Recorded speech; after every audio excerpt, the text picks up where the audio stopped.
வணக்கம். இது அரண்சை. நான் ஹசீஃப். இன்று நம்மோடு தொழில்நுட்ப வல்லுநர் மற்றும் செயல்பாட்டாளர் சுகி வெங்கட் இணைந்திருக்கிறார். அவரை வரவேற்போம். வணக்கம். இஸ்ரேல், அதனுடைய உளவு நிறுவனமான மொசாட், இது இரண்டுக்குமே எதற்கு பெயர் பெற்றது அப்படின்னா, இன்னொரு நாட்டினுடைய இறையாண்மையை மதிக்காத ஒரு நாடு, அதனுடைய அந்த உளவுத்துறை, அந்த உளவு அமைப்பு இந்த நாட்டுக்குள் புகுந்து அந்த நாட்டில் இருக்கக்கூடிய தங்களுடைய எதிரியாக கருதக்கூடிய நபர்கள் மீது அவர்கள் தாக்குதல் நடத்தினது அப்படின்றது கடந்த கால பல விஷயங்களை சுட்டி காட்டலாம். வரலாற்றில் பல விஷயங்களை சுட்டி காட்டலாம். அதனுடைய ஒரு பகுதியாக இஸ்புல்லா, லெபனான ஒரு பகுதியை தங்களோட கட்டுப்பாட்டில் வைத்திருக்கக்கூடிய இஸ்புல்லா அமைப்பு, அதனுடைய ஆப்ரேட்டிவ்ஸ் அவங்க பயன்படுத்திய பேஜர், நம்ம மொபைல் ஃபோனுக்கு முன்னாடி பயன்படுத்திய அந்த ஒரு கருவி, அது செய்தி பரிமாற்றத்திற்காக, அந்த பேஜரை வெடிக்க செய்து பலருக்கு காயம், சிலர் உயிரிழந்திருக்கிறாங்க. அதை தொடர்ந்து மற்றொரு டிவைஸ், அது வாக்கி டாக்கின்னு சொல்றாங்க, அந்த வாக்கி டாக்கி டிவைஸையும் பிளாஸ்ட் பண்ணியிருக்காங்க. மொசாட் தான் இந்த விஷயத்தை செஞ்சிருக்கு அப்படின்னு சொல்ற ஓப்பனான ஒரு குற்றச்சாட்டு முன்வைக்கப்படுது. இது எப்படி சாத்தியமானது அப்படின்னு நம்ம யோசித்து கொண்டிருக்கும் பொழுதே நமக்கு ஒன்று தெரியும். ஏன்னா இன்னைக்கு இஸ்ரேல் நிறுவனத்திடமிருந்து, NSO குரூப் அப்படின்ற ஒரு நிறுவனத்திடமிருந்து இந்திய அரசாங்கம் பெகசஸ் அப்படின்னு சொல்லி ஒரு ஸ்பைவேரை வாங்கினாங்க. அந்த ஸ்பைவேரை பயன்படுத்தி பலர் கண்காணிக்கப்பட்டார்கள். அவர்கள் என்ன பேசுறாங்க, யாரோட பேசுறாங்க அப்படின்னு அவர்களுக்கே தெரியாமல் அவர்கள் கண்காணிக்கப்பட்டார்கள்னு ஒரு குற்றச்சாட்டு இந்திய அரசு மீது இருக்கு. இதுவரைக்கும் இந்திய அரசு நாங்க வாங்கலன்னு சொல்லலை, வாங்கணும்னு சொல்லலை. அதுதான் அவங்களோட ஸ்டாண்டா இன்ன வரைக்கும் இருந்துகிட்டு இருக்கு. அதனால இந்திய அளவிலும் கூட இது ஒரு முக்கியத்துவம் வாய்ந்த ஒரு விஷயம். ஏன்னா இஸ்ரேல் நிறுவனத்திடம் தான் வாங்கியிருக்காங்க. ஸோ அப்படி பார்க்கும்போது இது எப்படி சாத்தியப்படுத்துறது, முதல்ல ஒரு பேஜரை வெடிக்க செய்வது அப்படின்றது எப்படி சாத்தியமானது? பலர் பயன்படுத்தி, ஆயிரக்கணக்கானோர் பயன்படுத்திய பேஜர் வெடிக்க செய்யப்பட்டிருக்கு. அது எப்படி சாத்தியமாச்சு? டெக்னாலஜிக்கலி எப்படி இது பாசிபிள்? செல்ஃபோன்லையும் சரி, பேஜர்லையும் சரி, எலக்ட்ரிக்கல் அலைகள் பல விதப்படும். ஸோ நம்ம யூஸ் பண்ணுறதுலாம் இப்போ வந்திருக்க இந்த ஒயர்லெஸ், மாடர்ன் ஒயர்லெஸ், இந்த செல்ஃபோனில் யூஸ் பண்ணுறதுலாம் FM சிக்னல்ஸ்னு வாங்க, வெரி ஹை ஃப்ரீக்வன்சி. அதெல்லாம் எப்படி இப்போது டிவி ஸ்டேஷன் ஒரு ஆண்டனா ஒன்று டிவி ஸ்டேஷனில் வச்சுட்டு நம்மளுக்கு ப்ராட்காஸ்ட் பண்ணுவாங்க. அந்த டிவி ஸ்டேஷன் கிட்ட இருக்கிறது தான் அது ரேஞ்சுக்கு தான் அது வரும். ஓகே, சேட்டலைட்டுக்கு முன்னாடி சரியா? அதே சிக்னலை ரேடியோ ஃப்ரீக்வன்சி வேவில் போட்டோம்னா அது இதில் போய் அயனோஸ்பியரில் தான் பவுன்ஸ் ஆகும். ஸோ அதனால் இப்போது ஒரு இடத்துல ப்ராட்காஸ்ட் பண்ணோம்னா இந்த இடத்துல பவுன்ஸ் ஆகி, இப்போது வேலை கண்ட்ரிலேருந்து கூட ப்ராட்காஸ்ட் பண்ணுவாங்க. முன்னெல்லாம் பார்த்தீங்கன்னா ஷார்ட்வேர் ரேடியோ நீங்களாம் கேட்டுப்பீங்க, பிபிசிலாம் வரும். ஸோ அவங்க ஊரில் ஒரு சிங்கப்பூர்லேயே அங்கேயே டிரான்ஸ்மிட்டர் வச்சுருப்பான், அங்கேருந்து அது பவுன்ஸ் ஆகி நம்ம ஊருக்கு வரும். அயனோஸ்பியரில் பவுன்ஸ் ஆகி அது வரும்.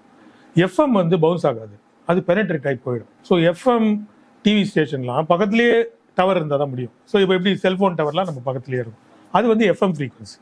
பட் செல்ஃபோனுக்குள்ளே மல்டிபிள் இது இருக்குது ஃப்ரீக்வன்சி. அதுக்குள்ளே ஷார்ட்வேவ் கம்யூனிகேஷன் டிவைஸையும் வச்சுருப்பாங்க. சில இதெல்லாம் இருக்கும் அதை ட்ராக் பண்ணுறதுக்கு. அது மாதிரிலாம் இப்போ ஜிபிஎஸ்லாம் பண்ணுறோம் இல்லையா, அது ஜிபிஎஸ் ட்ராக்கிங்குக்காக எக்ஸ்ட்ரா இதெல்லாம் இருக்கும். அது மல்டிபிள் இதில் அது அப்ரோச் ஆகும். ஸோ இவங்க அந்த பேஜரோ இல்லை செல்ஃபோனோ டவர் டிவைஸ் யூஸ் பண்ணுது இல்லையா, அது இல்லாமல் ரேடியோ ஃப்ரீக்வன்சி மூலமா தான் இதை ட்ரிகர் பண்ணிருக்காங்க. சரி, ட்ரிகர் பண்றதுக்கான டெக்னாலஜியை பத்தி நீங்க பேசுறீங்க. ட்ரிகர் பண்றதா இருந்தா அந்த பர்டிகுலர் பேஜருக்குள்ள, இல்லைன்னா அந்த வாக்கி டாக்கிக்குள்ள, இல்லைன்னா செல்போனுக்குள்ள ஏதாவது எக்ஸ்ப்ளோசிவ் மெட்டீரியல் இல்லாம அது எப்படி பிளாஸ்ட் ஆகும்? எக்ஸ்ப்ளோசிவ் மெட்டீரியல் ஆல்ரெடி நம்ம எல்லாருக்கிட்டையுமே இருக்கு. அது பேர் தான் பேட்டரி. ஸோ இப்போ நீங்க பார்க்கலாம், சில பேட்டரி கார் பண்றாங்க, பேட்டரி இது பண்றாங்க, சித்தமே முன்னே செல்போன்லாம் பார்த்தீங்கன்னா வெடிச்சிடுதுன்னு சொல்லி கேள்விப்பட்டிருக்கோம்.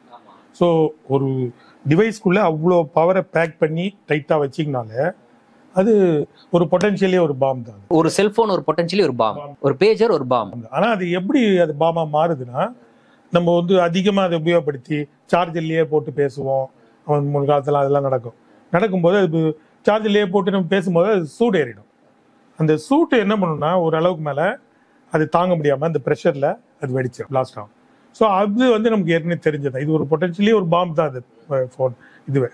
ஆனால் இதை ஆர்டினரியாக உடனே வெடிக்கிறதா இருந்தால் யூஸ் பண்ணும்போதே வெடிச்சிருக்கோம். இதை கரெக்டாக ட்ரிகர் பண்ணி ஒரு டைமில் வெடிக்க வைக்கிறாங்கன்னா இவங்க வேற ஃப்ரீக்வன்சி, ரேடியோ ஃப்ரீக்வன்சி, அதுக்குள்ளே ரேடியோ ஃப்ரீக்வன்சி இருக்குல்ல, அதில் ஏதோ செட் பண்ணியிருக்காங்க. இதே மாதிரி பாம்னா அது ஒரு பேட்டரி மாதிரி ஒரு டிவைஸ்னு வச்சுங்களேன்.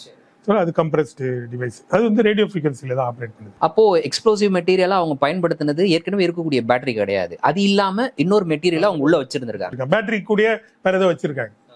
நம்ம போன்லயே கூட அது மாதிரிலாம் இருக்கும், எக்ஸ்ட்ரா டிவைஸ்லாம் இருக்கும். ஸோ அது பார்த்தீங்கன்னா 2-3 கம்யூனிகேஷன் டிவைஸ் இருக்கும் ட்ராக் பண்றதுக்கு. அது மாதிரிலாம் அதெல்லாம் இருக்கக்கூடாதுன்னு சொல்லி நிறைய ஃபோன் பண்ணும்போதே இதெல்லாம் தவறான ஒரு இதெல்லாம் அலோவ் பண்ணக்கூடாதுன்னு சொல்லி சொல்றாங்க. ஆனா அவங்க அதை வைக்கிறாங்க அந்த மாதிரி பிளாக்லாம். என்ன மாதிரி டிவைஸ் எக்ஸ்ட்ரானா எனக்கு புரியல. எப்படின்னா இப்போ நம்ம ஃபோன் கம்யூனிகேட் பண்றது ஒரு பர்டிகுலர் ஃப்ரீக்வன்சில சிக்னல்ல பண்ணோம். சரி, நம்மளோட கம்யூனிகேஷன்லாம் போறது சரியா. சரி, நம்மளே பார்க்கலாம். இப்போ ஆல்ரெடி 2 சேனல் இருக்கும். ஒன்று எப்படின்னா இன்டர்நெட்டுக்காக இந்த இது பிராட்பேண்ட்ன்றோம் இல்லையா, அந்த சேனல் ஒன்று இருக்கும். ஃபோனுக்குன்னு ஒரு சேனல் ஆல்ரெடி அது 2 இருக்கும். இதை தவிர ரேடியோ ஃப்ரீக்வன்சின்னு வேற கூட வச்சிருப்பாங்க. எல்லா போன்லயும் இருக்குமா அது? ஆமா இருக்கும். இந்த மாதிரிலாம் பண்ணுவாங்க. ஏன்னா ட்ராக்கிங்காக இதெல்லாம் வந்து அவங்களோட வசதிக்காக எல்லாம் வைக்கிறாங்க. ஸோ இதெல்லாம் வந்து எக்ஸ்ட்ரா பிளாக்ஸ் இந்த மாதிரிலாம் இருக்கும். நம்மளுக்கு தேவையில்லாத பிளாக்ஸ் எல்லாம் இருக்கும். நம்ம போனுக்குள்ளே இருக்கலாம் இருக்கு. எல்லா போன்லயும் இருக்குன்றீங்க. அது இருக்கக்கூடாது, அப்படிலாம் அலோவ் பண்ணக்கூடாதுன்னு சொல்லி நல்ல இதெல்லாம் தெரிஞ்சவங்க வந்து சொல்றாங்க. ஆனா எல்லா கம்பெனியும் இப்படிதான் பண்ணிட்டு இருக்கு. ஓ, கம்பெனி வந்து அது லீகலா பண்ணுது. ஸோ இது மாதிரி நிறைய அது வந்து இந்த செக்யூரிட்டி ஏஜென்சி எல்லாம் கார்பரேஷன் எல்லாம் கண்ட்ரோல் பண்றதுனால அது பாட்டுக்கு அப்படிதான் இருக்குது. இல்ல, அதுக்கு ஒரு நியாயமான காரணம் அவங்க சொல்லணும்ல. என்ன காரணம் சொல்றாங்க? என்ன காரணம் சொல்லுவாங்கன்னா, இவங்க அப்படியே யாராவது தொலைஞ்சு போயிட்டாங்களா அவங்களை ட்ராக் பண்ண ஏதாவது சொல்லுவாங்க. ஏதாவது சொல்லலாம், நிறைய காரணம் இருக்கு. அவங்க வந்து திருட்டு போச்சுன்னா கண்டுபிடிக்கிறது ஏதாவது சொல்லுவாங்கல்ல.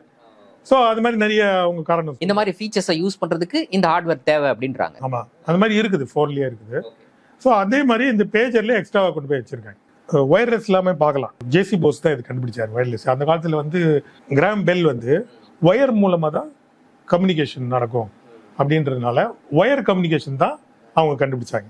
ஆனா ஒயர் இல்லாமையே கம்யூனிகேஷன் பண்ண முடியும்ன்றது அவங்க வந்து ஒரு மெட்டீரியலிஸ்ட் சொசைட்டின்றதுனால மெட்டீரியல் இல்லாம எப்படி ஒரு சிக்னல் போகும் அப்படின்றதுனால அவங்க அதை நம்பல.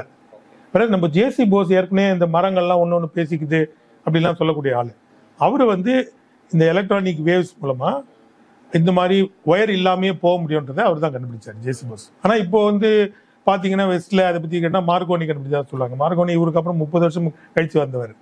இவரோட ஜேசி போஸ் அத்தனை பப்ளிகேஷன் பொசிங் ராயல் சொசைட்டில தான் இருக்கு. அதோட லண்டன் இதுல கல்கட்டால ஒரு இடத்துல இருந்து இன்னொரு இடத்துல ஒரு பீரங்கியை வச்சு இங்கேருந்து ஒரு டிவைஸ் இது பண்ணி கிளிக் பண்ணி பீரங்கியை வெடிக்க வச்சாரு. அப்படிதான் ஏன்னா ஒரு மிலிட்ரிக்கு காமிச்சா தானே அவங்க இன்ட்ரெஸ்ட் காமிப்பாங்க. ஒரு மிலிட்ரி அப்ளிகேஷன் தான். முதல்ல டெலிஸ்கோப் கூட அப்படிதான். ஏதோ ஒரு சின்ன பையன் தான் 2 லென்ஸை வச்சு ஹாலண்ட்ல இப்படி 2 லென்ஸ் இப்படி ஏதோ டப்பால வச்சு 2 வச்சு பார்த்தான்னா தூரம் இருக்கிறது தெரியுதுன்னு சொல்லிட்டு அவன் அப்பாட்ட சொல்லியிருக்கான். அவரு கொண்டு போய் இந்த ஷிப்பிங்ல இருக்காங்கல்ல, அவங்களாம் தூரம் இருக்க ஷிப்பை பார்க்கறதுக்காக டெலிஸ்கோப் கொடுத்துருக்காங்க. அப்படிதான் டெலிஸ்கோப்பே டெவலப் ஆச்சு. அதுக்கப்புறம் அதை கலீலியோ இன்னும் ஒரு சயின்டிபிக் யூஸ்க்கு எடுத்து போறாரு. அதே மாதிரி இந்த ஒயர்லெஸ் 1896லயே ஜேசி போஸால் கண்டுபிடிக்கப்பட்டாலும் இந்த மாதிரி டிவைஸ்லாம் ஒயர்லெஸ் இந்த இது இருக்கு இல்லையா, வாக்கி டாக்கிலாம் இருக்கும் இல்லையா, அதெல்லாம் மிலிட்ரி கையில இருந்துச்சு. அது வந்து நமக்கு இப்போ 80களுக்கு அப்புறம் தான் பிரைவேட் மூலமா செல்போனா நம்ம கிட்ட வருது. பட் இந்த டிவைஸ் எல்லாமே கவர்மெண்ட் ஆத்தரைஸ் பண்ணி கொடுத்த அப்புறம், பெர்மிஷன் கொடுத்த அப்புறம் இந்த பிரைவேட் கம்பெனிலாம் அவங்க மிலிட்ரியில இருந்து தான் ஏற்கனவே ஆரிஜினே மிலிட்ரி தான். எல்லா டெக்னாலஜியும் மிலிட்ரியில இருந்து அதுக்கு பிறகுதான் வந்து கமர்ஷியல் போகும்போது மக்கள் யூஸ்க்கு சிவிலியனுக்கு யூஸ் பண்ணும்போது அதே மாதிரி அந்த செக்யூரிட்டி இதெல்லாம் வந்து இருக்கணும்ன்ற மாதிரி அவங்க கண்டிஷனாவே போட்டுறாங்க. மறைமுகமா அதெல்லாம் நடக்குது. செக்யூரிட்டி கண்ட்ரோலுக்காகவே அந்த மாதிரி எக்ஸ்ட்ரா டிவைஸ் எல்லாம் வைக்கிறாங்க, அதை கண்ட்ரோல் பண்ணுன்றதுக்காக பண்றாங்க. ஸோ இது இருந்துட்டே இருக்குது. பட் இந்த கேஸ்ல ஹிஸ்புல்லா ரொம்ப யோசிச்சு தான் பண்ணியிருக்காங்க. ஏன்னா செல்போன் இருந்தால் ஈஸி ட்ராக் பண்ணுறது ஈஸி. ஏன்னா செல்போன் இருந்தாலே அது பெரிய ஓஎஸ், அதில் வந்து நிறைய இடம் இருக்கும். ஸோ உங்களுக்கு அந்த ஓஎஸ்ல ஹேக்கிங்க்கு நிறைய ஆப்லாம் வச்சிருப்பீங்க. அந்த ஆப்ல வல்னரபிலிட்டி இருக்கும். அந்த ஆப் மூலமா நம்ம உள்ள போறலாம். தனி மனுஷனை கட்டுப்படுத்த முடியாது. இந்த ஆப்பை டவுன்லோட் பண்ணாதன்னா அவர் தேவைன்னா பண்ணிப்பாரு. அது ஏதோ இருக்கும். அதோட டிஃபால்ட்டா ஒரு மொபைல் வாங்கும்போது நிறைய போட்டு வச்சிருப்பாங்க உள்ளுக்குள்ளேயே. உங்களுக்கே தெரியாது ஆல்ரெடி இருக்குன்னு. சரி சரி. ஸோ அப்படி இருக்கிறதுனால அவங்க என்ன ஃபீல் பண்ணாங்கன்னா, ஃபீல் பண்றது மாத்திரம் இல்லை, நினைக்கிறேன் அவங்களுக்கு நடந்திருக்கும் ஏற்கனவே. எப்படின்னா அவங்க மொபைல் ஃபோன் யூஸ் பண்றதுனால அவங்க எங்க இருக்குன்னு கண்டுபிடிச்சு கரெக்டா அங்க பாம் பண்ணிருப்பான். ஸோ அந்த ஒரு அவங்களோட எக்ஸ்பீரியன்ஸ், லைஃப் எக்ஸ்பீரியன்ஸ்னால அவங்க வேண்டாம், இனிமேல் பேஜர் போலாம் அப்படின்னு சொல்லி தீர்மானிச்சு. செல்போனே வேணாம்னு சொல்லி பேஜருக்கு மாறி. பேஜர்ல அது பண்ண முடியாது. அதுல ஓஎஸ்ல இடமே கிடையாது. ஓஎஸ்ஏ கிடையாதுங்க. முதல்ல ஓஎஸ்ஏ கிடையாது. வெறும் ஒரு மெசேஜ் வந்து எப்படி டெலிகிராம் டிவைஸ் மாதிரி, அது டெலிகிராம் மாதிரி ஒரு சிக்னல் அனுப்புவீங்க, அந்த சிக்னல்ல இங்க மெசேஜ் வரும், அவ்வளவுதான். மற்றபடி அங்க உள்ள போய் ஏதாவது இது பண்றதுக்கு, தாக்குதல் பண்றதுக்கு ஒன்றும் கிடையாது. சாஃப்ட்வேர் மூலமா ட்ராக் பண்ண முடியாது. சாஃப்ட்வேர் மூலமா போய் அங்க ஸ்பேஸே கிடையாது, நீங்க ஒன்றும். ஸோ அதனால பேஜர் வந்து நல்ல டிவைஸ். வாக்கி டாக்கியும் அதே மாதிரி நல்ல டிவைஸ் தான். ஏன்னா வாக்கி டாக்கி வெறும் இது மாதிரி தான், டெலிஃபோன் மாதிரி தான். ஒரு சிக்னல் வரும், அந்த சிக்னல் வந்து எலக்ட்ரிக் சிக்னலை அது அப்படியே சவுண்டாக மாற்றி வைப்ரேஷனை மாற்றும். வைப்ரேஷனை மாற்றா உங்களுக்கு சவுண்டாக காதில் கேட்கும். வாக்கி டாக்கி அந்த மாதிரி பழைய டிவைஸ். அந்த இவரு நம்ம ஜேசி போஸ் கண்டுபிடிச்ச அந்த காலத்து டிவைஸ் அது, சரியா? ஸோ அது அப்படியே இதை நம்ம போலீஸ் மிலிட்ரிலாம் யூஸ் பண்ணியிருந்தாங்க. அதுக்கப்புறமும் உங்களுக்குலாம் தெரியுமான்னு தெரியல, நாங்கள்லாம் ஐஐடி படிக்கும்போது அப்போல்லாம் இதுன்னு இருக்கும், நீங்கள் கூட பப்ளிக் கூட இதில் சேர்ந்துக்கலாம், ஒயர்லெஸ் லைசன்ஸ் வாங்கிட்டு கம்யூனிகேட் பண்ணலாம். அமைச்சர் ரேடியோ நாங்கள் பார்ட்டிசிபேட் பண்ணிருக்கோம். அது என்னன்னா இங்கேருந்து நாங்கள் சவுத் அமெரிக்காவில் யாரோ ஒரு விவசாயி இருப்பான், அவங்ககிட்ட பேசுவோம், அப்படிலாம் பேசலாம். அதில் அந்த அமைச்சர் ரேடியோவில் யார் யார் சேர்றாங்களோ நம்ம signal all over the world அது போகும். ஸோ அதில் என்ன அட்வான்டேஜ்னா, நீங்கள் எங்கே இருந்தாலும் நான் உங்களை ட்ராக் பண்ணலாம் ரேடியோ சிக்னல் இருந்தால். ஸோ இதில் எல்லாமே ஒரு ரேடியோ சிக்னல் பீஸே வச்சிடறாங்க போல. ஸோ அந்த துறையில் வேலை செய்கிறவங்க தான் தெரியும் அந்த சீக்ரெட்லாம். என்னன்னா அந்த ஒரு டிவைஸும் உள்ளே இருக்குது, நம்ம மொபைல்லேயே அது இருக்குது. சரி, அவங்க மொபைலில் நம்மளை மொபைல் ஃபோன் மூலமாக தான் நம்மளை ட்ராக் பண்ணணும்னு அவசியம் இல்லை. ரேடியோ ஃப்ரீக்வன்சி மூலம் டைரெக்டாக கூட வரலாம், ஏன்னா வேறு டிவைஸில் இருக்காது, நம்ம எல்லாத்துமே இருக்குது. ஆனால் நிறைய பேருக்கு இப்போ என்ன கவலை வருதுன்னா, கேட்குறாங்க, என்னைய நிறைய பேர் ஃபோன் பண்ணி அது நடந்த உடனே எல்லாம் கேட்குறாங்க, என்னென்னா இயர்ஃபோனில் வச்சுருப்பாங்களா, இயர்ஃபோன் வெடிக்குமா, அப்புறம் நம்ம மொபைல் ஃபோன் பெரிய ரிஸ்க் ஆச்சு, மொபைல் ஃபோன் இப்போ இவ்வளோண்டு பேஜர்லேயே வெடிக்குதுன்னா மொபைல் ஃபோனில் வெடிக்காதா அப்படிலாம் கேட்குறாங்க. அது உண்மை கிடையாது. என்னன்னா இது ஏற்கனவே இருக்க பேட்டரியே வெடிக்கப்படல, மெட்டீரியல் வச்சிருக்காங்க. அந்த மெட்டீரியலும் பேட்டரி மாதிரி மெட்டீரியல் தான், ஆனா வெடிக்கக்கூடிய மெட்டீரியல். ஆனா இந்த பேட்டரியும் வெடிக்க சான்ஸ் இருக்கு எப்போன்னா ரொம்ப ஓவர் ஹீட்டிங் ஆனா. ஆமா, அது வேற, அது நார்மலா நடக்குது. சோ இந்த மெட்டீரியலா அவங்க உள்ள போய் எப்படி சேர்த்தாங்க? இப்போ அந்த பேஜர்லாம் ஹிஸ்புல்லா தாய்வான்ல இருந்து வாங்கினதா இன்னைக்கு தகவல் வெளியில வருது. இப்போ தாய்வான் கம்பெனி என்ன சொல்லுதுன்னா, நாங்க எங்களுடைய ரைட்ஸை யூரோப்ல இருக்கக்கூடிய ஒரு கம்பெனிக்கு கொடுத்தோம், ஸோ அவங்க தான் அதை பண்ணாங்க அப்படின்னு சொல்லிட்டு. அப்போ மொசாடோ இல்ல இஸ்ரேல் அரசோ தாய்வானோடையோ இல்ல ஐரோப்பிய நிறுவனங்கள் ஓடோ ஒரு டைஅப் இல்லைன்னா ஒரு பேச்சுவார்த்தை அதன் அடிப்படையில தான் இது அதுக்குள்ள வைக்கப்பட்டிருக்கும்ல, அதை தாண்டி வேற என்ன யாரு கண்ட்ரோல் இருக்கான்னு யாருக்கும் தெரியாது. மொசாட இப்போ இவங்க எல்லாம் பாத்தீங்கன்னா உக்ரைனும் சரி இஸ்ரேலும் சரி, இப்போ உக்ரைன் புதுசா ஆரம்பிச்சிருக்காங்க, அது எங்க போய் நிற்கும் தெரியல. யூரோப்புக்கே அது பெரிய தலைவலி தான் ஃபியூச்சர்ல, இப்போ தெரியல எங்க இருக்குன்னு. இஸ்ரேல் என்னன்னா அந்த காலத்துல நீங்க நிறைய பேர் எப்படி பாக்குறாங்கன்னா மொசாது இஸ்ரேல் அப்படி பேசிட்டு இருக்காங்க, அப்படி கிடையாது. நீங்க எப்படி பாக்கணும்னா, இந்த மாதிரி வேலைகள்லாம் அமெரிக்கால பண்ணா சட்டத்திட்டம்லாம் இருக்கு, அவங்களுக்கு பிரச்சனையாகும். அதனால இந்த மாதிரி ஆக்டிவிட்டி எல்லாம் பண்றதுக்கான ஒரு லேப் தான் இஸ்ரேல். அமெரிக்கா உருவாக்குன ஒரு லேப். தன்னால் ஒரு சட்டத்துக்கு புறம்பான விஷயங்களை நம்ம நாட்டுல செய்ய முடியாது, அதை இன்னொரு நாட்டுல வச்சு செய்யலாம். அதோட நம்ம நாட்டுல செஞ்ச மாதிரி ரிஸ்கும், நம்ம மேல ஏதாவது வெடிச்சிடும், நமக்கு பிரச்சனையாகும். இப்போ இந்த மாதிரி வெடிக்கிற இதை இவங்க பண்ணி விட்டாங்கன்னா, இப்போ அவங்க அமெரிக்கா மேல பண்ணலாம். அமெரிக்கால எல்லாரும் வல்னரபிள் தானே இல்லையா? ஸோ இது பெரிய டேஞ்சர் அவங்களுக்கு. அதனால தான் அவங்க தாங்க இன்வால்மெண்ட்டே காமிச்சிக்காம அங்கே வச்சுக்கிறாங்க.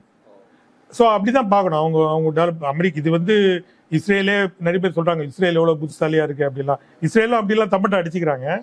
ஆனா அதை எப்படி புரிஞ்சுக்கணும்னா, அவங்க அதை வளர்த்துருக்காங்க, அமெரிக்கா வளர்த்து விட்டது தான். அப்படிதான் பார்க்கணும். ஒரு அமெரிக்கா வளர்த்து விட்டு ஒரு ரவுடி அடியால் மாத்திரம் இல்லை, எப்படின்னு பார்க்கலாம், அவங்களுக்கு இன்டெலிஜென்ஸ் இந்த சம்பந்தப்பட்ட எல்லாத்தையுமே இந்த மாதிரி ஒரு வரம்பு மீறிய, நான் ஏற்கனவே சொன்னல, ஒரு சமுதாயம் இருந்தா ஒழுக்கம்லாம் இருக்கு. இப்போ ஏயிலே சொன்னேன், ஒரு ஒழுக்கம் இருந்தாதான் அது சமுதாய பாங்கோட அது ஒழுக்கமா விஞ்ஞானபூர்வமாகவும் கரெக்டா கொண்டு போக முடியும். ஆனா அந்த ஒழுக்கம்லாம் இல்லாம அபரிமிதமா வளர்க்கணும்னா இந்த மாதிரி எங்கேயா கொண்டு போய் தான் வைக்கணும். ஸோ அப்படிதான் உருவாக்கி இருக்காங்க. அதை அப்படிதான் அந்த இஸ்ரேல உருவாக்கி இருக்காங்க. நீ எதை ஒன்னா பண்ணா அப்புறம் அவங்கள இவங்க காப்பாத்திடுவாங்க. அப்படி அது ஒரு ஒழுங்கமைக்கப்பட்ட சமூகமா இஸ்ரேல் இல்ல, அதை அமெரிக்கா பயன்படுத்திக்குது. இல்லன்னா அப்படியே நீடிக்கணும்னு விரும்புது. இஸ்ரேல் இல்லன்னு சொல்ல முடியாது. இப்போ நீங்க மிடில் ஈஸ்ட்ல கூட பார்க்கலாம். இப்போ நிறைய பேர் சொல்றாங்க முஸ்லீம்லாம் தீவிரவாதி அப்படின்றாங்க. அதெல்லாம் எப்போ 1970க்கு அப்புறம் தான். 70க்கு முன்னாடி என்ன இருந்துச்சு, 70க்கு அப்புறம் என்ன ஆச்சு? 70க்கு அப்புறம் தான் கிசிஞ்சர் போய் சவுதி அரேபியா கூட ஃப்ரெண்ட் ஆனார். அது வரலாம் தீவிரவாதம் கிடையாது. ஸோ நீங்க புரிஞ்சுக்கலாம் ஆரிஜின் ஆஃப் தீவிரவாதம் எங்கேருந்து வருதுன்னு. சரியா? அண்ட் ஜியாதி மூவ்மெண்ட்டை உலகம் ஃபுல்லாவே அங்க ஸ்பான்சர் பண்ணாங்க. ஹென்ரி கிசிங்கர் தான் முதல்ல உருவாக்கி வச்சிருக்காரு. அது மாதிரி ஜியாதி மூவ்மெண்ட், ஜியாதி சென்டர்னு சொல்லி யூரோப் ஃபுல்லா வச்சிருந்தாங்க. இப்போ கூட பார்க்கலாம் ஐசிஸ் ஜியாதிஸ் மூவ்மெண்ட்லாம் அங்க இருக்க இஸ்லாமிக் எல்லாம் அவங்களாம் யூரோப்பியன்ஸ். ஸோ யூரோப்ல வளர்க்கப்பட்ட பிள்ளைங்க தான் இவங்க. கூட அந்த ட்வின் டவர்ல பாம்பு போட்டவங்க கூட அவங்கள அரேப்ஸ்ன்னு சொல்ல முடியாது. MTech engineering graduates in Germany. So அதே மாதிரி இஸ்ரேலியும் வளர்க்கப்பட்டதா. இப்போ இஸ்ரேலில் கூட பார்க்கலாம் நீங்க, அந்த பழைய தன்மையில் உள்ள பாதிரியார்லாம் இருப்பாங்க, அவங்க எல்லாம் இதுக்கு வரமாட்டாங்க. ரபீஸ்லாம் வரமாட்டாங்க. இப்போ நம்மளே பார்க்கலாம், இங்க திருவள்ளிக்கேலியில இவங்க கோயிலை சுற்றி முஸ்லீம்ஸ் இருப்பாங்க, ஐயங்கார்ஸும் இருப்பாங்க. அவங்களுக்கு 2 பேருக்கும் இன்னைக்கு பிரச்சனை வராது. இந்த செட்டெல்லாம் வேற செட்டு. இது சரியா? லேட்டரா டெவலப் இஸ்ரேல்ல கூட பாத்தீங்கன்னா இப்போ செட்டிலர் செட்டுன்னு ஒண்ணு வருது. அவங்க என்ன பண்றாங்கன்னா அவங்கள போய் செட்டில் பண்றதுக்காக அங்க கொண்டு போய் வைக்கிறாங்க. அவங்க ஒரு அந்த இன்னொரு ஃபாரின் ஏரியால போயிட்டு ஒரு ஆளை செட்டில் பண்ணாலே அவங்களுக்கு அந்த ஒரு ரஃப் தன்மை வரும். ஸோ அப்படி வளர்க்கப்பட்ட செட் அது. அவங்க தான் அங்க இருக்கக்கூடிய பாலஸ்தீனியர்களை அடித்து விரட்டுறது அந்த மாதிரி. இப்போ எப்படி பார்க்கலாம்னா அடுத்த கட்டமா மொசாது இவங்கெல்லாம் வந்து ஓரளவுக்கு இஸ்ரேலி டிஃபென்ஸ் ஃபோர்ஸ் இவங்கெல்லாம் ஓரளவுக்கு அமெரிக்காவோட கட்டுப்பாடை ஃபாலோ பண்ற ஆளுங்க ஓரளவுக்கு அவங்களுக்குள்ள பேசிக்கிட்டு கேட்பாங்க. பென்டகன் கண்ட்ரோல்ல கொஞ்சம் ஓரளவுக்கு இருப்பாங்க. இவங்க வந்து இப்போ புது செட் ஒன்று வருது. இப்போ எப்படி இங்க சங்கி செட் வருது பாருங்க, அது பிஜேபி கண்ட்ரோல்லே இருக்கான்னு தெரியாது. சரியா? அந்த மாதிரி ஒரு செட் ஒன்று வரும், உருவாக்குறாங்க. இவங்களாம் தான் தேவையொட்டி உருவாக்குறாங்க அந்த செட்டு. இந்த செட்டிலர் செட்லாம் இதெல்லாம் பூந்து என்னென்னமோ பண்ணுது.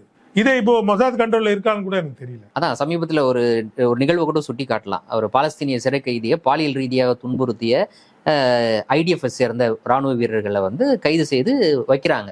இப்போ இந்த நீங்க சொன்ன அந்த மாதிரியான நபர்கள்லாம் வந்து அவர்களை உள்ள புகுந்து அவங்க வச்சிருக்கக்கூடிய இடத்துல உள்ள புகுந்து அவங்கள ரிலீஸ் பண்ணி வெளில கூட்டு போறாங்க. இஸ்ரேல் அப்படிப்பட்ட நாடு கிடையாது. இப்போ கூட பார்க்கலாம் இஸ்ரேல்ல நடக்கிற இந்த தில்லுமுள்ளெல்லாம் நீங்க தெரிஞ்சுக்கணும்னா இஸ்ரேல் நியூஸ் பேப்பரை பார்த்தா தெரியும். இஸ்ரேல்லையும் நேர்மையான ஜேர்னலிஸ்ட்லாம் இருப்பாங்க. இந்த காலகட்டத்திலேயே ஃபைட் பண்றவங்க இருக்காங்க. அவங்க எல்லாம் பார்த்தீங்கன்னா யூரோப்லேருந்து வந்தவங்க, யூரோப்பியன்ஸ். அவங்க யூரோப்லேருந்து வந்து செட்டில் ஆனவங்க, அவங்களாம் வளர்ந்தவங்க. அவங்களுக்கு இதெல்லாம் பிடிக்கல. பட் அவங்க மைனாரிட்டின்றதுனால அவங்களாம் ஒன்றும் மாற்ற முடியல. ஏன்னா இப்போ புதுசாக ஒரு செட்டு வந்துடுச்சு, அது ஒரு பயங்கர ரவுடி செட்டாக இருக்காது, அதை அவங்களால கண்ட்ரோல் பண்ணல. அதனால தான் பார்த்தீங்கன்னா இப்போ நித்தன்யாகு அவங்களோட ரெப்ரஸன்டேட்டிவ். இப்போ எப்படி மோடி அந்த செட்டோட ரெப்ரஸன்டேட்டிவா இருக்காருல்ல, அதே மாதிரி நித்தன்யாகு வந்து அந்த செட்டோட ரெப்ரஸன்டேட்டிவ். அவரு வந்து இப்போ IDF சண்டை போட சொல்றாரு, போய் அங்க இருக்க எல்லாரையும் கொல்ல சொல்றாரு, இஸ்ரேல் டிஃபென்ஸ் ஃபோர்ஸ். ஏன்னா இப்போ அமைதி பேச்சுவார்த்தைன்னு வந்துட்டா அவரோட கோர்ட் கேஸ் எல்லாம் வரும், அவர் ஜெயிலுக்கு போட்டுருவாங்க. அதனால அவர் சண்டை போட்டு தான் ஆகணும். ஸோ அதனால அது இன்னும் உக்கிரமா கொண்டு போக விரும்புறாரு. பட் பென்டகன் அது விரும்பல, IDF அது விரும்பல. நீங்க இப்பயே பார்க்கலாம், பென்டகன்றது ஒரு ஆர்மி, சரியா? அதுக்கப்புறம் பிளிங்கன் மாதிரி ஏஜென்ட் எல்லாம் இருப்பாங்க. இந்த ஏஜென்ட்னுவாங்க, அவங்க வந்து கம்பெனிலாம் இருக்கும், பிளாக் ராக் மாதிரி கம்பெனி, அதுக்கு ஏஜென்ட்டாக இருப்பாங்க. அது என்ன சொல்லுதோ அதை செய்வாங்க, சரியா? பிளிங்கன் முன்ன இருந்தால ஒரு லேடி, உக்ரைனில் ஒரு லேடி இருந்தா, பயங்கரமான லேடி, எப்பயுமே அந்த ரஷ்யா சண்டைக்காக போராடுற ஆளு. அவ வந்து இருந்தாங்க. அப்புறம் அவ ரொம்ப பிரச்சனைனா அவரை தூக்கிட்டாங்க, விக்டோரியா நியூலண்ட் அவதான், அவளை தூக்கிட்டாங்க. அதுக்கப்புறமா இப்போ பிளிங்கன் இவங்களும் ஜாக் சலிவன் இருக்காரு. ஸோ இவங்க ரெண்டு பேரும் பயங்கரமா இன்னும் நித்தன்யாகு சைடில் நின்றுக்கிட்டு எல்லாத்தையும் இன்னும் உக்கிரமா கொண்டு போகணுன்றாங்க. உக்ரைன்லயும் ஜெலன்ஸ்கி பக்கம் நின்றுக்கிட்டு உக்கிரமா கொண்டு போகணும்னு பார்க்குறாங்க. அண்டு உக்ரைன்லயும் இப்போ ஒரு கட்டத்தில் என்ன ஆச்சுன்னா ரொம்ப பதட்டமா இருந்துச்சு எனக்கு. ஏன்னா சில ரொம்ப நாள் நான் தூங்கலை சரியாவே. ஏன்னா இவங்க வந்து நகரத்தெல்லாம் எப்படி இருக்குன்னா நியூக்ளியர் வாருக்கு கொண்டு போகிற ரேஞ்சுக்கு போயிட்டே இருக்காங்க. டெட்டான்ட் எல்லாம் தூக்கிட்டாங்க, மிசைல்லாம் கொண்டு வரேன்றாங்க, இப்படி போயிட்டே இருக்கு. அவங்களும் வந்து வார்னிங் கொடுத்துட்டே இருக்காங்க.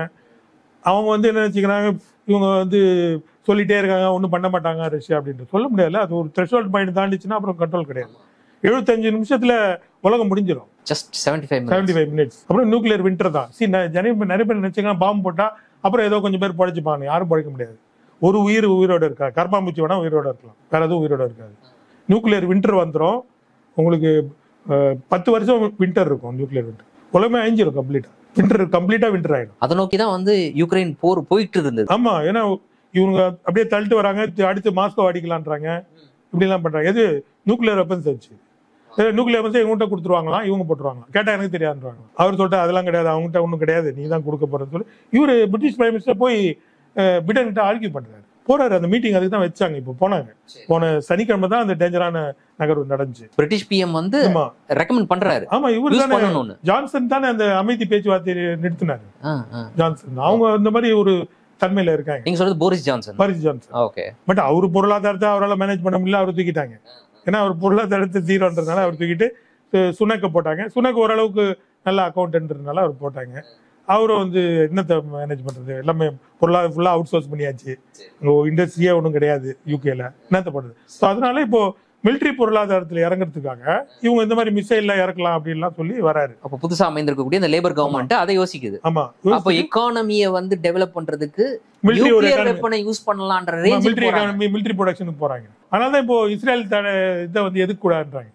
எதிர்த்தாலும் சும்மா ஒரு கண் துடைப்புக்காக எதோ எதுக்குற மாதிரி எடுத்துட்டு மற்றபடி மிலிட்ரி இதெல்லாம் அங்கே விற்கிறதுலாம் இருக்கு இல்லையா. ஏன்னா இவங்க ஃபுல்லாகவே அதை நம்பி தான் இருக்காங்க, மிலிட்ரி விற்கிறது, பிளேன் விற்கிறது.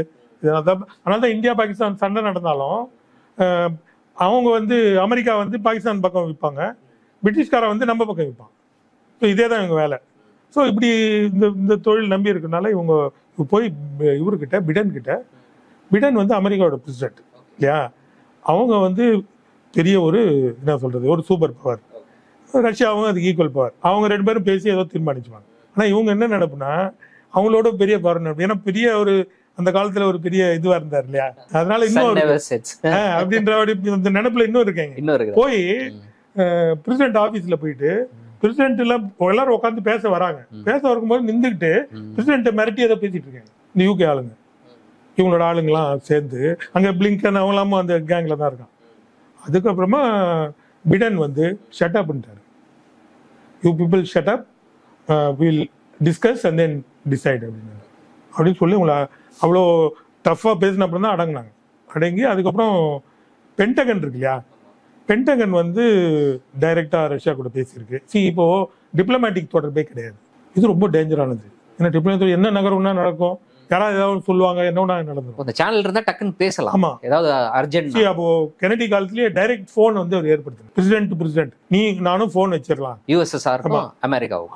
அதுதான் அவங்களுக்கு கோவம் கெனடி மேல. கெனடி என்ன சொன்னாரு, இவங்க கீழ்மட்டத்தில் என்னென்னமோ திலுமெல்லாம் பண்றாங்க, அதனால நமக்கு தெரியாம நடக்குது, நம்ம டைரக்டா பேசிப்போம் அப்படின்ற மாதிரி போன் ஹாட் லைன்ற மாதிரி வச்சாங்க. இப்போ அது எல்லாத்தையும் கட் பண்ணிட்டாங்க. சரியா, இது வந்து டேஞ்சரான டைம்.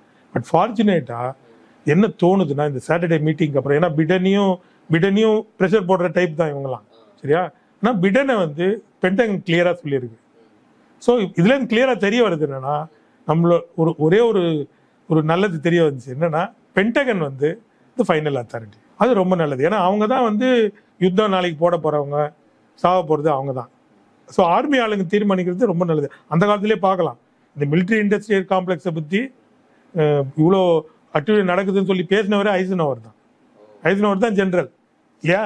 ஸோ அவங்கள நீங்க நம்பலாம். ஸோ அதே மாதிரி இப்போ பென்டகன் வந்து ப்ரெஷர் போட்டு இது வேண்டாம்னு சொல்லி நியூக்ளியர் வெப்பன் யூஸ் பண்ணக்கூடாது, இந்த லாங் ரேஞ்ச் வெப்பன்லாம் யூஸ் பண்ணக்கூடாதுன்னு சொல்லி நோன்னு சொல்லிட்டாங்க. இப்போ பேக் டு இஸ்ரேல். இப்போ இஸ்ரேலை பொறுத்த வரைக்கும் நீங்க சொன்னீங்க மொசாட், இஸ்ரேல் இது ரெண்டுமே வந்து அமெரிக்காவோட செல்ல குழந்தை. அமெரிக்கா சொல்றதை அவங்க செய்யறாங்க. அது மாத்திரம் இல்லை, இவங்க அங்க வந்து மிலிட்ரி இந்த மாதிரி தொழில்நுட்பம் அது எல்லாத்தையும் உங்களை வச்சு தான் டெஸ்ட் பண்ற ஒரு லேப் எல்லாமே பார்க்கலாம். இந்த மாதிரி இன்டெல், கூகுள் எல்லாமே அங்கே வச்சிருப்பாங்க. அங்கே வச்சு ரொம்ப திறமையான விஞ்ஞானிகள்லாம் இருப்பாங்க. அவங்களாம் யூரோப்லேருந்து வளர்ந்து வந்த விஞ்ஞானிகள், இந்த துறைக்கான எக்ஸ்பர்ட்டாக இருப்பாங்க. உக்ரைன்லேயும் அது பண்ணாங்க. உக்ரைனில் ஏற்கனவே சொன்ன டீப் லேர்னிங்லாம் இவக்கெங்கோ, அவர் வந்து அந்த காலத்திலே டீப், எப்போ நான் சொன்னதில்ல 65-70 டீப் லேர்னிங் பண்ணாரு. சரியா, அவ்வளோ திறமையானவங்களாம் இருந்தாங்க. நம்மளே பார்த்தோம்ல இந்த செர்னோபில் இதெல்லாம் இருந்துச்சுல, நியூக்ளியர் ரியாக்டர், ரொம்ப அட்வான்ஸ். நம்ம பிள்ளைங்களாம் அங்கே போய் தான் படிக்கும், மெடிக்கல் இதெல்லாம் அங்கே இது எடுப்பாங்க. ரொம்ப அட்வான்ஸான கண்ட்ரி. அதை பார்க்கறதுக்கு ரொம்ப சோகமாக இருக்கு. மொத்தமாக நாசம் பண்ணி இப்போ தெருவில் நிற்குது. இப்போ எப்படி பாலஸ்தீன் நிற்குது பாருங்க. பாலஸ்தீனும் அப்படிப்பட்ட நாடு தான். ஹைலி எஜுகேட்டட் பீப்புள், கிராஜுவேட் வந்து 50% மேலே இருப்பாங்க. நம்ம ஊர்லாம் 10% கூட கிராஜுவேட் கிடையாது. சரியா, அவங்க ஊரில் 50% கிராஜுவேட்டாக இருப்பாங்க. எல்லாரும் காலேஜ் படிச்சிருப்பாங்க. அவ்வளோ படிப்பாளிங்க பாலஸ்தீனில். அவங்கள அப்படியே நாசம் பண்ணி இப்போ தெரியல நிற்குது. அதே தான் உக்ரைனுக்கு நடந்தது. ஸோ இது ரொம்ப சோகமான விஷயம். ஸோ இங்கே இப்போ ஹிஸ்புல்லா போராடுறதுனாலும் லெபனான் வந்து அவங்க வந்து சண்டையில் வரவே இல்லை. பாலஸ்தீன்ல இவ்வளோ அட்டுவலி நடக்குது, அவங்களுக்கு கோவம் இருக்கு. ஆனால் லெபனான் வரல. இவர் வந்து வார பெருசாக்கணுன்றாரு. ஐடிஎஃப் என்ன ஃபீல் பண்ணுதுன்னா, இது முடியாது அப்படின்னு ஃபீல் பண்ணுது. ஏன்னா இது எவ்வளோ இடத்துல நான் சண்டை போடுறது, எல்லா இடத்துலையும் பரப்பி விட்டேன், எல்லாரையும் நான் ஃபேஸ் பண்ண வேண்டியிருக்கும். அதோட அந்த ஊரில் போய் இருந்தேன்னா கொரில்லா என்ன அட்டாக் பண்ணுவான். நம்மளுக்கு ஐபிகேஎஃப் நடந்து இல்லையா, அங்கே போனோம் இல்லை, இவ்வளோ பெரிய இந்தியன் ஆர்மி தான். ஆனால் அந்த இன்னொருத்த ஊரில் போயிட்டு நம்ம இருக்க முடியாது. இப்போ அமெரிக்கா அவ்வளோ பெரிய ஆர்மி வியட்நாமில் இருக்க முடிஞ்சுதா, இல்லை ஆப்கானிஸ்தானில் இருக்க முடிஞ்சுதா, எங்கேயுமே இல்லை, லிபியாவில் இருக்க முடியுதா, இருக்க முடியல. ஸோ அது மாதிரி இன்னொருத்த ஊரில் போயிட்டு நீ இருக்க முடியாது. ஸோ அதுதான் அவங்களோட நிலைமை. அதனால் அவங்க வேண்டான்னு சொல்லி சொல்கிறாங்க. அடுத்து நீ லெபனான் வேற போகணுன்ற, நாங்கள் எவ்வளோ தான் செய்வோம்னு சொல்லி ஆர்மி ஐடிஎஃப். அதனால ஐடிஎஃப் ஜெனரலை 2 நாள் முன்னாடி தூக்கியிருக்காரு. மாத்திட்டு அவரோட அடியால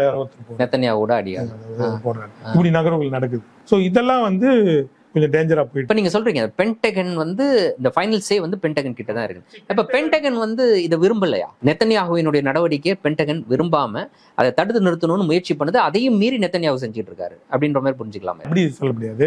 பென்டகன் வந்து எப்பயுமே அரசியல்ல தலையிட மாட்டாங்க. அரசியல் நீங்க என்ன பண்றீங்களா, இந்த நாட்டு கூட சண்டை போட்டுங்க, இது பண்ணுங்க, அதுக்கு இல்லை பண்ணுங்க. பட் அவங்க வந்து இன்வால்வ் ஆகணுன்ற ஒரு ஸ்டேஜ் வரும்போது, இப்போ வார்ன்ற மாதிரி போறீங்க, போகும்போது இப்போ இஸ்ரேல் வந்து வாருக்கு போறான், ஈரான் கூட போகுது, லெபனான் கூட எல்லாருக்கும் போகணும்னா இப்போ அமெரிக்கன் ஃபோர்ஸ் வரணும் இல்லையா? அப்போ அமெரிக்கன் ஃபோர்ஸ் தெளிவா சொல்லுவா, நான் வரமாட்டேன். அது தெளிவா சொல்லிட்டாங்க. இஸ்ரேல்கிட்ட தெளிவா சொல்லப்பட்டுச்சு, நீ போனா போய்க்க, நாங்க வரமாட்டோம். இஸ்ரேல் என்ன ஃபீல் பண்றான்னா, இவன் நம்ம போயிட்டோம்னா அவனை இழுத்துடலாம். இதே தான் யூகேவும் ஃபீல் பண்றான். யூகேவும் ஃபீல் பண்ணா, நம்ம மேக்ரானும் ஒரு டைம்ல ஃபீல் பண்ணோம், நம்ம போய் இறங்கினோம்னா பிரச்சனை அதிகமாச்சுன்னா அப்ப அமெரிக்கா வந்தான் எங்க யுக்ரைன்ல இறங்கினா யுக்ரைன்ல அப்படின்னு ஃபீல் பண்றாங்க. சரி சரி, அது வந்து ஓவர் ஆப்டிமிஸ்டிக்னு சொல்லுவேன். ஏன்னா அமெரிக்கா அவங்க வந்து தெரியும், அவங்க வந்து தங்களோட இது இழப்பு வரும்போது அவங்க இறங்க மாட்டாங்க. ஸோ இப்போ இந்தியாவோட கான்டெக்ட்ல இப்போ பெகசஸ் மாதிரியான ஒரு நிறுவனங்களோடு இந்திய அரசு வந்து இப்படியான ஒரு உறவை வைத்து கொண்டிருப்பது அப்படின்றது எந்த அளவுக்கு ஆபத்தான ஒரு விஷயம்? ஆமாம்மா, இது மோடிக்கே ஆபத்து. ஏன்னா அவங்க வந்து டபுள் கேம் ஆடுவாங்க. ஸோ இவங்க வந்து இம்மெச்சூராக அதை செய்கிறாங்க. இவங்க எப்படின்னா, இவங்களோட ஒரு இனவாத அரசியல் இருக்கு இல்லையா, இந்தியாலையும் ஆரிய இனவாத அரசியல் இருக்குல்ல, அவங்க என்ன ஃபீல் பண்ணுறாங்க, இஸ்ரேல் மாதிரி ஜூஸ் மாதிரி நாங்களும் இங்கே பிராமின் சொல்கிறாங்களா, we are also being victimised like ஜூஸ்ன்னு சொல்கிறாங்க. நான் அது உண்மைன்னு கூட எடுத்துக்கிறேன். யார் விக்டிமைஸ் பண்ணா அவங்கள? ஜூஸை யாரு கொன்னா? ஜூஸை கொன்னது ஆரியவாதம், ஆரியவாதம். அது மில்லியன்ஸ் ஆஃப் யூதர்களை கொண்டு மிச்சம் இருக்கவங்களை கொண்டு போய் இங்கே கொட்டினாங்க. சரியா? ஸோ இப்போ உங்களை வந்து விக்டிமைஸ் பண்ணி உங்களை வந்து தனி மக்களா இது பண்ணது யாரு? உங்களோட இஸ்ரேலை கட்டி கொடுத்தது யாரு? இஸ்ரேல் ஆர்மியே இல்லாம இஸ்ரேல் அனாதையா இருந்துச்சு, ரெஃப்யூஜிலாம். அப்போ அதுக்கு ஆர்மியை உருவாக்கி ஸ்கோடா நிறுவனத்துக்கிட்ட சொல்லி ஸ்டாலின் தான் உருவாக்கி கொடுத்தாரு, இந்த அனாதை மக்களுக்கு ஒரு இடம் கொடுக்கணும்னு சொல்லி. நீங்க வந்து அங்க இருக்க பாலஸ்தீன் மக்கள் கூட சண்டை போடக்கூடாது. Joseph Stalin. ஆமா, ரிட்டர்ன் டாக்குமெண்ட் இருக்கு ஜைனிஸ்ட் கிட்ட இருந்து, நாங்க வந்து அங்க பீஸ்ஃபுல்லா வாழ்வோம், அவங்க கூட அவங்களும் எங்க மக்களா நினைச்சுக்கிட்டு நாங்க வாழ்வோம் சொல்லி ரிட்டர்ன் பாலஸ்தீனியர் எழுதி கொடுத்த டாக்குமெண்ட் இருக்கு. சரியா? அதெல்லாம் வாங்கிட்டு தான் ஸ்டாலின் ஏற்படுத்துறாரு. அதோட ஸ்டாலின் என்ன சொன்னார்னா, ஒரு யூதர் கூட ரஷ்யால இருந்து இஸ்ரேல் போகக்கூடாது, போனோம்னா நம்ம வந்து அவங்கள சரியா வச்சுக்கல, நம்ம வந்து நம்ம கிட்ட தவறு இருக்குன்னு அர்த்தம் அப்படின்னாரு. அதனால்தான் ஸ்டாலின் சாகர வரலாம் 1954 வரலாம் ஒரு யூதர் இஸ்ரேலுக்கு போல. அவர் இறந்தப்புறம் இவங்களோட தன்மையை காமிக்க ஆரம்பிச்சிட்டாங்க ரஷ்யன்ஸ். ஸோ அதுக்கப்புறம் யூதர்கள் வர ஆரம்பிச்சிட்டாங்க. யூதர்களுக்கு ஓரளவுக்கு பாதிக்கப்பட்ட உடனே வர ஆரம்பிச்சிட்டாங்க. அப்போ வந்து யுனைடெட் நேஷன்ல இஸ்ரேல் உருவாக்கத்தை எல்லாரும் அப்போஸ் பண்ணாங்க. ஓட்டு போடுறதுக்கு யாருமே இல்லை. ஸ்டாலின் சொல்லி ஈஸ்ட் யூரோப் ஃபுல்லா எல்லா நாடுகளையும் ஓட்டு போட வச்சாரு. ஈஸ்ட் யூரோப்ல யூதர்களை யாரையும் எடுத்துக்க மாட்டேன்னு சொன்னாங்க. யூரோப் அப்படிதான், இன்னி வரலாம் யூதர்களை எடுத்துக்க மாட்டாங்க. ட்ரூமன் ஒத்தனை எடுத்துக்க மாட்டாரு. இதே பிரசிடென்ட் ட்ரூமன் ரேசிஸ்ட், அவர் தான் அணுகுண்டு போட்டவர். அவருக்கு வந்து அங்க மக்கள் சாரதை பத்தி அவருக்கு கவலையே இல்லை, ஜப்பானீஸ் சாவறதை பத்தி. ஸோ அப்படிப்பட்டவர் தான் அவர். அந்த ட்ரூமன் வந்து யூதர்களை எடுத்துக்க சொன்னாங்க இப்படி இஸ்ரேல்ல. ஏன்னா அவங்கள யூரோப்பியன்ஸ், அட்வான்ஸ் பீப்புள், அவளை கொண்டு போய் எங்கேயோ ஏசியாவில் கொண்டு போய் தூக்கி போடுறது தப்புன்னு சொல்லி இங்கே காந்தி சொன்னார். காந்தி அதை ஒத்துக்க மாட்டேன்னாரு. இஸ்ரேல்ல எப்படி நீங்க அந்த மக்களை அங்கே கொண்டு போய் கொட்டுவாங்க, உங்க நாட்டு மக்கள் எப்படி அங்கே கொண்டு போய் கொட்டுவீங்கன்னு கேட்டாங்க. ஜைனிஸ்ட் எல்லாம் இவங்க தான், ஜைனிஸ்டும் நாசியும் வந்து க்ளோஸ் ரிலேஷன்ஷிப். நாசி என்ன சொல்றாங்க, இவங்க இங்க இருக்கக்கூடாதுன்றாங்க. ஜைனிஸ்ட் ஆமா எங்க நிலத்துக்கு நாங்க போறோன்றாங்க. ஸோ ரெண்டு பேரும் ஒன்னா இயங்குறாங்க. ஸோ அப்படி இயங்கி தான் அது அந்த ஜைனிசம் டெவலப் ஆகுது. அதுக்கு வந்து ஐன்ஸ்டைன் எல்லாம் கூப்பிடுறாங்க ஃபர்ஸ்ட் பிரசிடென்டாக. அதுக்கப்புறம் ஐன்ஸ்டைனும் சாப்ளினும் பேசி நம்ம போகக்கூடாது, போனால் இனவாத அரசியலை நம்மள வச்சு அதை இன்னும் பில்டப் பண்ணுவாங்க சொல்லி சொல்றாங்க. ஸோ அந்த ஒரு அரசியல் தான் இப்போ வந்து தூக்குதலா போயிட்டு இருக்கு. நீங்க சொல்றது வந்து இந்த ஜியோனிச தீவிரவாதிகள், நான் சொல்றது 1930s அந்த டைம்ல அந்த பகுதியில் செயல்பட்ட ஜியோனிச தீவிரவாதிகள் அவங்கெல்லாம் வந்து ஹிட்லரோடு தொடர்புல இருந்தாங்க அப்படின்னு ஒரு தகவல் இருக்கு. அது எப்படின்னா சுவிட்சர்லாந்து தான் வளர்த்தாங்க. இந்த சைனிஸ்டோட ஹெட் குவார்டர்ஸே சுவிட்சர்லாந்து தான், அங்கேருந்து தான் டெவலப் பண்ணப்பட்டது.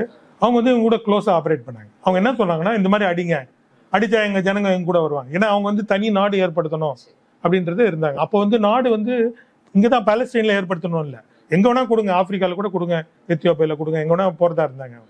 ஆனா இப்பெல்லாம் வந்து பாலஸ்தீன்ல ஏற்படுத்தணும்ன்றது பிரிட்டன் இருக்காங்கல்ல, பிரிட்டன் கூட அதை சப்போர்ட் பண்ணல.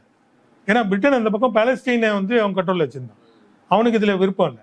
அதுக்காக அமெரிக்கா ஓரளவு ஒத்துக்கிட்டு, அமெரிக்கா வந்து இல்லைன்னா தன் நாட்டில் எடுத்துக்கணும், அது வேண்டாம்னு சொல்லிட்டு தான் இங்க கொண்டாங்க, இங்க கொண்டு வந்து. இந்த ஒரு சிந்தனை இருக்கு இல்லையா, அந்த ஆரிய சிந்தனை வந்து நீங்கள் எப்படி இந்தியாலையும் டெவலப் ஆகுதுன்னு பார்க்கலாம்னா, இது வந்து இப்போ இங்கே இருக்க பிராமின்ஸ் டெவலப் பண்ணதான் நிறைய பேர் நினைக்கிறாங்க. இங்கே திராவிட இயக்கம் அதெல்லாம் வந்து இவங்க பிராமின்ஸ் சொல்கிறாங்க இல்லையா, வேத காலத்திலேருந்து நாங்கள் வந்தோம் அப்படின்லாம் சொல்லி சொல்கிறாங்க. அதனால் இவங்க வந்து இந்த ஆரிய இனவாதம் வந்து அப்பிலேருந்தே வருதுன்ற மாதிரி நினைக்கிறாங்க. அது உண்மை கிடையாது.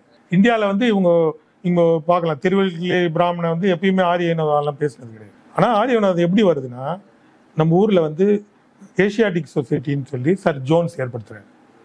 அங்கே இருக்க ஜெர்மன் மேக்ஸ் முல்லர் இவங்கெல்லாம் வந்து ஒரு ஆரிய இனவாதத்துக்கு வந்து அவங்களுடைய இனத்தோட ஆரிஜினை தேடுறாங்க.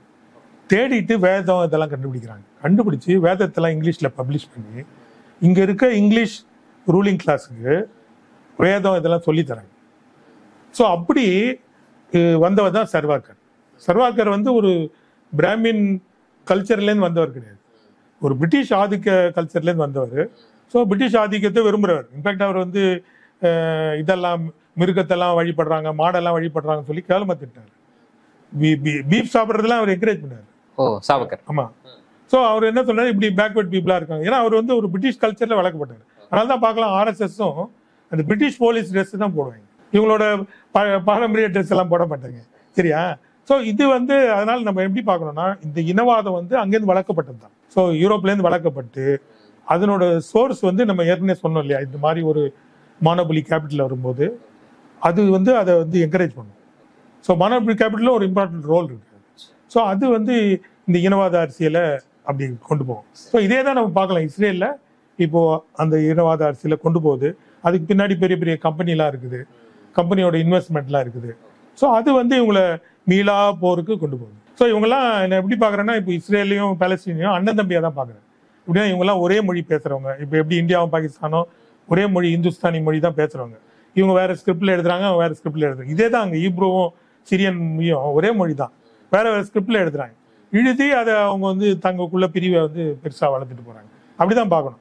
அதுக்கு வந்து மெயின் காரணம் வந்து அதோட அவங்களுக்குள்ள உள்முரண் கிடையாது, அது வந்து வெளியிலேருந்து திணிக்கப்பட்ட முரண். அதை வந்து இவங்க வளர்த்துட்டு போகிறாங்க. இஸ்ரேல் வந்து இப்போ இவங்க இந்த இனவாத அரசியல் வர்றதுனால இவங்களும் வந்து இஸ்ரேல் கூட இப்போ கூட்டாக வேலை செய்கிறாங்க. நம்ம பிஜேபின்னு சொல்ல முடியாது, இது வந்து அப்பயே ஜனதா கவர்மெண்ட் வரும்போதே இவங்க வந்து இஸ்ரேல் கூட தொடர்பு வச்சுக்கணும்னு சொல்லி வளர்ந்தது. சுப்பிரமணிய சாமிலாம் இப்போ இருந்தார். ஸோ அவங்கெல்லாம் வந்து இஸ்ரேல் கூட தொடர்பு வச்சுக்கணும்னு சொல்லி அது பண்ணாங்க. அப்பிலேருந்தே அந்த ஒரு வளர்ச்சி வருது. ஆனால் இது வந்து இவங்களோட வளர்ச்சி இப்படி இருந்தாலும் அவங்க என்ன புரிஞ்சுக்கணும்னா, இவங்களை இயக்குறவங்களோட ரோலும் புரிஞ்சுக்கணும். ஸோ இவங்களை இயக்குறவங்க தான் பாகிஸ்தானுக்கு ஆர்ம்ஸ்லாம் கொடுக்குறாங்க, அமெரிக்கா. ஆமாம், சரியா? ஸோ இந்த முரண் எல்லாம் வளர்த்து அந்த முரண் மூலமாக பெனிஃபிட் பண்ணுறது அமெரிக்கா தான். ஸோ அதனால இவங்க வந்து இப்போ மோடி கூட தன்னோட இதை வந்து உறவுகள், இப்போ ரஷ்யா கூட அவங்களுக்கு இருக்க பழைய நட்பு உறவுகள்லாம் பேணி அவங்க வளர்த்துட்டு வராங்க. வரும்போது அதெல்லாம் வந்து இப்போ தாக்குறது, இப்போ இவங்களோட இது பிரச்சனைகள்லாம், இப்போ இந்திய பொருளாதாரத்தை பிரச்சனையில ஆள் கூட ட்ரை பண்றது எல்லாமே வந்து இந்த முரண்லேருந்து வருது. ஸோ அதனால இவங்க இதெல்லாம் புரிஞ்சுக்கணும். இந்த மாதிரி ஒரு இதை வந்து வளர்த்துட்டு போனாங்கன்னா இவங்களுக்கே அது வந்து ஆபத்தா முடியும். நம்ம அந்த காலத்திலேயே பார்த்துருக்கோம், அவ்வளோ நல்லா இருந்த ஈரான், ஒரு பெரிய ஜனநாயக நாடா இருந்து மாடர்ன் கண்ட்ரியா இருந்த ஈரான், இவங்க வந்து அங்க இருக்க ஷாவை புகுத்தி அதுக்கப்புறம் ஆயத்தல்லா கொமனியை தூத்தி இப்போ எப்படி பேக்வர்ட் நாடா மாத்திருக்காங்க. ஸோ இதே நிலைமை தான் நமக்கும் நடக்கும். ஸோ இது வந்து அவங்களுக்கு வசதியான ஒரு இது, பட் நம்ம நாட்டோட வளர்ச்சிக்கு இது ரொம்ப கெடுதியானது. இன்றைய தினம் எங்களோடு இணைந்து பல்வேறு தகவல்களையும் கருத்துக்களையும் பகிர்ந்து கொண்டமைக்கு நன்றி. மீண்டும் ஒரு நேர்காணலில் சந்திப்போம். நன்றி நண்பர்களே. அரண்சை நண்பர்களுக்கு வணக்கம். அரண்சை ஊடகம் சுயேட்சையாக இயங்குவதற்காகவே உருவாக்கப்பட்டது. நாம் செய்கிற வேலை உண்மையிலேயே மக்களுக்காக செய்கிறோம் என்பதை நீங்கள் நம்பினால், வாய்ப்பு இருந்தால் இந்த ரேசர் பே கியூஆர் கோடுக்குள்ளே நீங்கள் வந்து அதை ஸ்கேன் பண்ணி எங்களுக்கு உங்களால் இயன்றதை விருப்பம் இருந்தால் ஆதரவு தெரிவிக்கலாம்.